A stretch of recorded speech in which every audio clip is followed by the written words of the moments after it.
WhatsApp guys, आज की video का टाइटल है why USA and Russia both desperately want India. तो क्यों दोनों ही देश चाहते हैं कि इंडिया उनके साथ रहे, और ऐसी कोशिश भी रहती है कि उनसे कम समझौता उनसे मतलब उनके साथ थोड़ी रिलेशनशिप ज्यादा स्ट्रांग रहे। रशिया खासकर यूएस से ज्यादा कर रहा है ये चीज। तो वीडियो इंटरेस्टिंग होने वाली है, और क्यों चाहते हैं दोनों कंट्रीज कि इंडिया उनके साथ रहे। Let's see the video. Gate set fly fact channel से गौरव भाई किस तरीके से एक्सप्लेन करते हैं, देखते हैं वीडियो, और आपका पॉइंट ऑफ व्यू भी शेयर करना ना भूले। 1 2 3 एंड लेट्स गो। स्टार्ट नहीं हुई, 1 2 3 लेट्स गो। आज यूएसए और रशिया दुनिया के दो सुपर पावर्स भारत के लिए एक टग ऑफ वॉर कर रहे हैं। ये दोनों भी देश इंडिया के साथ अपनी दोस्ती और गहरी करना चाहते हैं।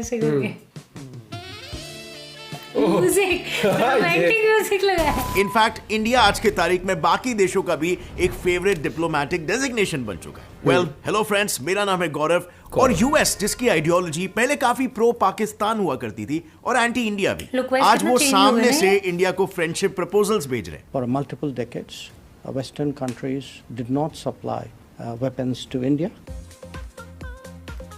Want to be the partner of choice for India. Well, but आखिर क्यों?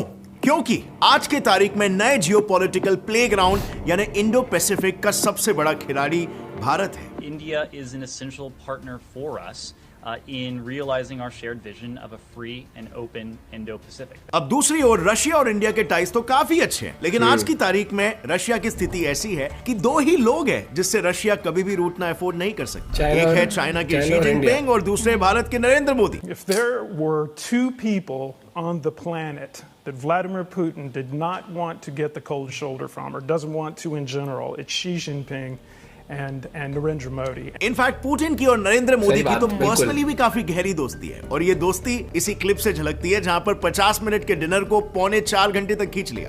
कितना टाइम लेंगे वो? बोले साहब ज्यादा से ज्यादा 50 मिनट, मैक्सिमम 50 मिनट। दोनों बैठे, बातें शुरू हुई साहब, और आप हैरान हो जाएंगे, जो 50 मिनट का कार्यक्रम तय हुआ था, मैं करीब सुबह 3:45 बजे होटल वापस आया। Amazing, right? लेकिन ये दोस्ती भी कोई आज की नहीं। As you all know, Russia और इंडिया ऑल वेदर फ्रेंड्स रह चुके हैं। सो सबको पता है कि 1971 में इंडिया ने पाकिस्तान को हराया था। इनफैक्ट उनके 93,000 सोल्जर्स को भी इंडिया ने कैदी बनाया। बट बहुत कम लोग ये जानते हैं कि उस जंग में यूएस के ट्रैप से इंडिया को रशिया ने ही बाहर निकाला था। अब वॉर के दौरान पाकिस्तान के उस टाइम के गुड फ्रेंड ने इंडिया पर न्यूक्लियर हमला करने का फैसला कर लिया। इनफैक्ट यूएस की nuclear missile bay of Bengal के रास्ते इंडिया की तरफ बढ़ने भी लग गई थी, और उसी वक्त पीछे से आकर रशियन नेवी ने यूएस को ब्लॉक कर दिया, जिसकी वजह से फाइनली यूएसए को जंग से पीछे हटना पड़ा, क्योंकि यूएसए को लगा मामला एस्केलेट हो जाएगा। अब रशिया के इस मूव से इंडिया को डेफिनेटली बहुत कॉन्फिडेंस मिला, and the rest is history. इसके अलावा दोनों कंट्रीज ने एक ट्रीटी भी साइन की थी, जिसमें रशिया ने इंडिया को एश्योर किया था कि वो कभी भी इंडिया की सिक्योरिटी पर आंच नहीं आने देगा। और वेल, यही 1971 का वॉर इसका बेस्ट एग्जाम्पल। इनफैक्ट अगर गौर से सोचा जाए तो ऐसा हो सकता था कि आज कश्मीर, गोवा, दमन और दीव इंडिया के पास होते ही नहीं, अगर रशिया ने यूएन में अपने वीटो पावर का यूज करके इन रीजन्स को इंटरनेशनलाइज या सिंपली इंडिया से सेपरेट होने से रोका ना होता। Because as you know, UN के 5 परमानेंट मेंबर्स में से अगर एक ने भी वीटो पावर यूज किया तो कोई भी रेजोल्यूशन पास नहीं हो सकता, और रशिया ने इंडिया के सपोर्ट में यूज किया था। इनफैक्ट इतिहास में जब भी कोई एंटी इंडिया रेजोल्यूशंस उठे हैं तो रशिया ने हमेशा उनको वीटो ही किया है, and this makes India feel कि Russia is truly an all weather friend. अब इंडिया और रशिया के बीच अभी एक अच्छी खासी अंडरस्टैंडिंग है, और इसी वफादारी को इंडिया भी चुकाता है रशिया से डिफेंस इक्विपमेंट्स परचेज करके रशिया को बिजनेस देकर। इंडिया के ऑलमोस्ट 50% डिफेंस इक्विपमेंट्स रशिया से ही आते हैं। और मजे की बात तो यह है, जब यूएस ने इंडिया को रशियन ऑयल खरीदने से मना किया था तो इंडिया ने कम करने की जगह पर उल्टा इंपोर्ट्स और बढ़ा दिया। बट हाँ, जब बात यूक्रेन वॉर पर आई तो मोदी जी ने अपना पॉइंट भी साफ साफ पुतिन के सामने रख दिया। आज का युग युद्ध का है नहीं, और हमने फोन पर भी कई बार आपसे इस विषय में बात की है। उन्होंने पुतिन को ये क्लियरली कहा, this is not an era of war. पर इंटरेस्टिंग बात तो ये है कि पुतिन ने भी बिना हिचकिचाए ये एडमिट किया कि या इंडिया के कंसर्न्स वो समझ सकते हैं और उस पर काम भी करेंगे। It is not very good news. I know about your position on the conflict in Ukraine, and I know about your concerns. I know that you share these concerns. And we want all of this to end as soon as possible. So clearly इन वार्तालाप से India के diplomatic relations Russia के साथ दिखते हैं। अब दूसरे तरफ यूएसए में अंडरस्टैंडिंग कैसे इंप्रूव हुई इसके बारे में भी थोड़ा जान लेते हैं, ताकि हम ये जान सके कि इस पॉइंट पे यूएसए को सपोर्ट करना या रशिया को सपोर्ट करना इंडिया के लिए ज्यादा फायदेमंद साबित हो सकता है। सो जैसे आप सभी जानते हो, यूएस के साथ इंडिया की अंडरस्टैंडिंग स्टार्टिंग में बिल्कुल भी अच्छी नहीं थी कि वो इस इंडो पैसिफिक रीजन को एशिया पैसिफिक बोलते थे, सिर्फ ताकि इंडो ये नाम से वो इसे रेफर ना कर सके। India come at the expense of the Asia Pacific. इसके अलावा अगर वहीं पर हम 1971 की बात करें तो ये था यूएस का बैटलफील्ड, और यहां से यूएस ने भेजी थी अपनी नेवी, जिसके साथ था उस टाइम का सबसे खतरनाक 75,000 tonne nuclear powered aircraft carrier. By the way India के विक्रांत से ऑलमोस्ट 3 गुना ज्यादा पावरफुल था। इसके अलावा आ रही थी ब्रिटेन की नेवी वेस्ट से इंडिया को ब्लॉक करने के लिए, and in the meanwhile US के प्रेसिडेंट निक्सन ने चाइना को कहा था कि वो भी नॉर्थ से इंडिया पर अटैक करे, जिससे इंडिया चारों तरफ से अब इंडिया का नसीब उस वक्त अच्छा था कि चाइना ने निक्सन की बात नहीं मानी, और क्यों नहीं मानी उस वक्त उसका एग्जैक्ट रीजन हमें पता नहीं, बट इससे इतना तो बिल्कुल क्लियर हो गया कि यूएस का फोकस बांग्लादेश पर कम और इंडिया की तरफ ज्यादा। सिचुएशन इतनी क्रिटिकल थी कि वर्ल्ड वॉर 3 तक की नौबत आ गई थी, और ऐसा खुद इंदिरा गांधी ने कहा था, और आगे मैटर कैसे अनफोल्ड हुआ उसके बारे में हम बात कर चुके हैं। इनफैक्ट अगर रीसेंट केस की बात करें तो 2016 में जब इंडियन मिलिट्री कैंप पर उरी अटैक हुआ था, तब भी यूएस स्टेट स्पोक्सपर्सन ने अटैक में पाकिस्तान की इन्वॉल्वमेंट को पूरी तरीके से नकार दिया था, and as we all know सारे एविडेंसेस पाकिस्तान के खिलाफ थे, लेकिन यूएस ने फिर भी सपोर्ट किया। सो ये सारे एपिसोड्स मैं इसीलिए बता रहा हूं ताकि आप समझ सको कि यूएस किस हद तक जा सकता है रशिया और उनके एलाइज को काउंटर करने के लिए, और इंडिया के तरफ रशिया का हमेशा से सॉफ्ट कॉर्नर क्यों रहा है, इसके पीछे का भी रीजन आपको मालूम होगा। मैंने एक वीडियो बनाया था titled why Russia is India's worst enemy करके, उसमें मैंने बताया था कि रशिया इंडिया को क्यों इतना सपोर्ट करता है, क्योंकि केजीबी की फंडिंग्स यहां पे आ रही थी और इंडिया को एक सोशलिस्ट नेशन बनाने की कोशिश की जा रही थी, और उसमें इंदिरा गांधी की गवर्नमेंट सबसे ज्यादा इन्वॉल्व थी। तो उस टाइम से ही रशिया का सॉफ्ट कॉर्नर इंडिया के साथ डेवलप हो गया, and as a result Pakistan का हार्श कॉर्नर इंडिया के खिलाफ अलाइन कर दिया। इनफैक्ट यही वजह है कि इंडिया इन दो सुपर पावर्स की आइडियोलॉजीज के बीच में पिस रहा है। अगर वो एक सुपर पावर की आइडियोलॉजी की तरफ बढ़ने लगता है या उसके साथ अपने रिलेशंस को स्ट्रॉन्ग करता है, तो दूसरा सुपर पावर नाराज हो जाता है और दिखाने लगता है कि भाई उनसे पंगा लेने का नतीजा क्या है। लेकिन आज के तारीख में यूएस की बोली फिर भी बदल गई है। अब यूएस इंडिया से बदला निकालने के बजाय उसके तेवर बदल गए। एक्चुअली यूएस अब ये बखूबी जानता है कि एशिया में चाइना उसका कॉम्पिटिटर है और रशिया एक थ्रेट है। ऐसे में थर्ड बिगेस्ट कंट्री इंडिया को अपनी तरफ करना उसके लिए बहुत बड़ी जरूरत है, और इंडिया को डोमिनेट करके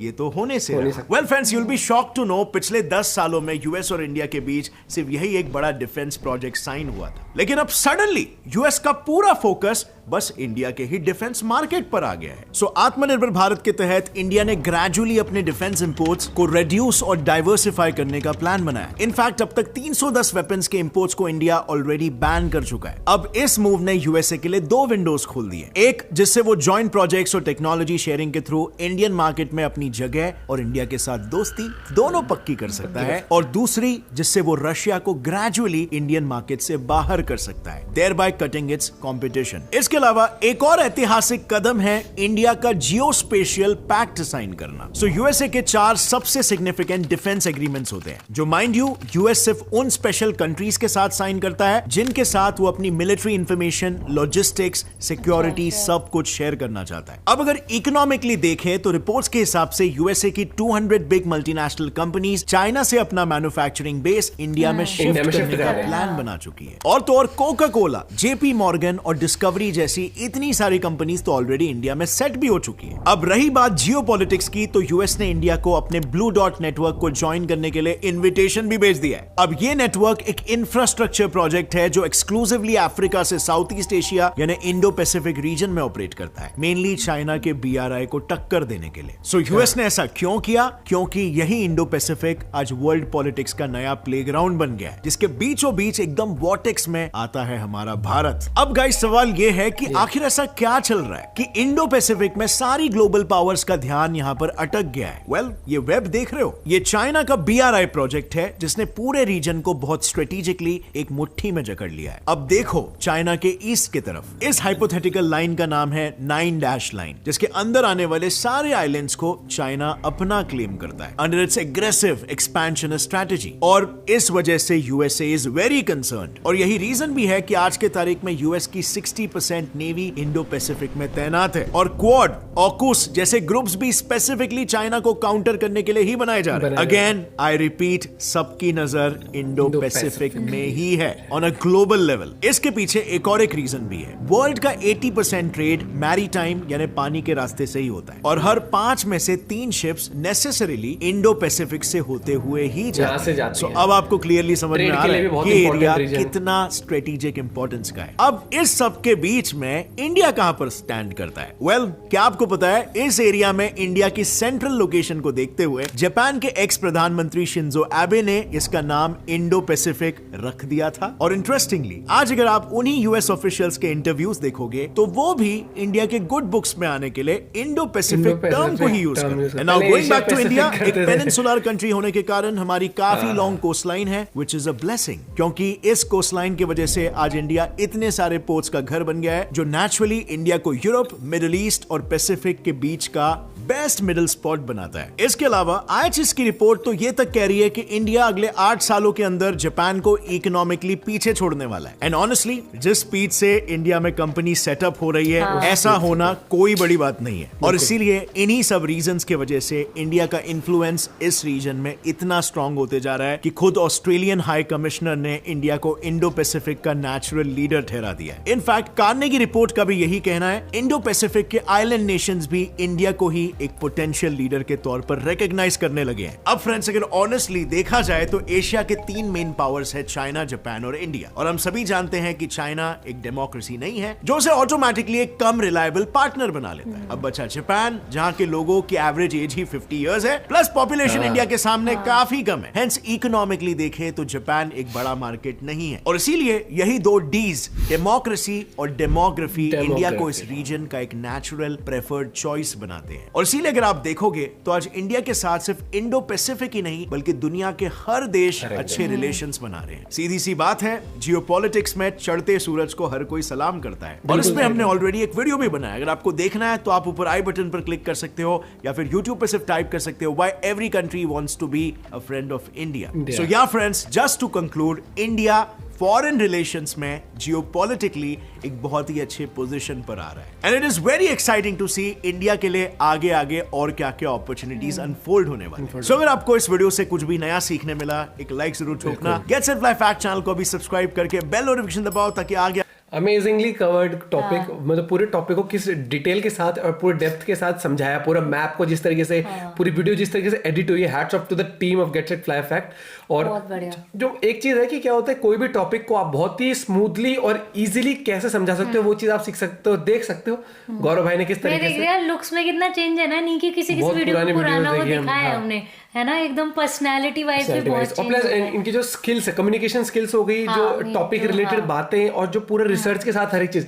जियोपॉलिटिकली इंडिया बहुत स्ट्रांग होता जा रहा है, चाहे वो ट्रेड के मामले में हो, चाहे वो ये चीज बताए ना कि 3 ही जो वो है पावरफुल कंट्री, जैसे जापान हो गई, इंडिया हो गई, चाइना। लेकिन चाइना डेमोक्रेटिक नहीं है, और प्लस जापान में ऑलरेडी एक तो पॉपुलेशन कम है, और प्लस वहां की जो एवरेज लाइफ बताई वो। लेकिन इंडिया एक वैसी जगह पर जहां पर वो बताया ना, ट्रेड इंडो पैसिफिक रीजन में अगर शिप से भी जाती है तो 5 में 3 शिप्स, जहां 80% तो हमेशा जो भी ट्रेड होती है, ट्रांसपोर्टेशन होता है किसी भी चीज का, किसी भी सामान का, तो वो शिप्स के थ्रू, वाटर के थ्रू होता है।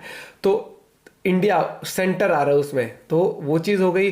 प्लस सबको पता है कि एक बहुत बड़ी मार्केट है, कोई भी चीज आपको बेचनी में कुछ भी, तो इंडिया में पॉपुलेशन भी है, प्लस इंडिया एक काफी बड़े लेवल पर आज के टाइम पे ग्रोथ जो इंडिया की है बहुत बड़ी तरीके से हो रही है। प्लस जो लीडर्स हैं बहुत स्ट्रांग है, पर्सनैलिटी बहुत स्ट्रांग है।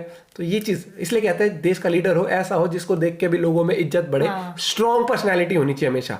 जैसे हमेशा हम कहते हैं ना कि रशिया का, आज देख लो रशिया के खिलाफ भी अगर यूएस भी होगा ना, फिर भी 10 बार सोचता है कुछ करने से, बल्कि पता है व्लादिमीर पुतिन है, ऐसा दिमाग खिसक गया तो कर रहे हैं कुछ भी। वैसे ही आज नरेंद्र मोदी जी हमारे पास, ठीक है। और अगर बात कर जाए, वैसे ही थोड़ा सा कहीं ना कहीं जिनपिंग को लेकर भी लोगों के माइंड में रहता है चाइना, क्योंकि पर्सनैलिटी स्ट्रांग लीडर होनी चाहिए। और वहीं पर अगर हम बिल्कुल ही शांत स्वभाव का रख देंगे तो कोई भी आके आपको बत्ती लगा चला जाएगा। ये चीज होती है, आपका लीडर सबसे पहले इंपॉर्टेंट होता है, फिर आपकी जो जो लीडर्स के साथ साथ जो आपकी जो पूरी टीम है जो पॉलिटिकली काम करती है, जैसे एग्जांपल के लिए एस जयशंकर सर, वो जिस तरीके से डील करते हैं जब भी बाहर जाते हैं कोई भी चीज़, तो एक स्टांस देखने को मिलता है कंट्री का। एंड आई वुड डेफिनेटली से कि आज दोनों ही महाशक्तियां चाहती है कि इंडिया उनका फ्रेंड तो है ही, लेकिन जितना ज़्यादा क्लोज हो सके जिसके भी बच्चे, लेकिन इंडिया भी भैया अब सही लेवल पर पॉलिटिक्स खेलता है और सही लेवल पर बिल्कुल अपना नुकसान, उन्होंने कहा तेल मत खरीदो रशिया से, इंडिया ने कहा भैया अपने देश की जनता का नुकसान कर ले तुम्हारे चक्कर में, हमें सस्ता मिलता तो हम तो लेंगे, हम तो ज्यादा लेंगे, तुम्हारे कहने से थोड़ी चलेंगे कि ये तो फिर वो वाली बात होगी तुम डोमिनेट कर रहे हो, मैं आज के टाइम पे डोमिनेट कोई नहीं होना चाहता। वो सीधी बात है, किस टाइम पे रशिया ने साथ दिया था वो बहुत बड़ी वो है, हर एक चीज है। तो एंड ऑफ द डे आप किसी कंट्री की तभी सुनोगे जब आपका उसमें फायदा होगा, ना कि आप फायदा तो उनकी दोस्ती के साथ तो हो जाए आपका, लेकिन आपके लोग सफर कर रहे हो, नहीं वो चीज नहीं हो सकती। मिलते हैं आपसे एक और वीडियो के साथ, अपना पॉइंट ऑफ व्यू शेयर करना ना भूलें। Till then bye, have a good day, take care.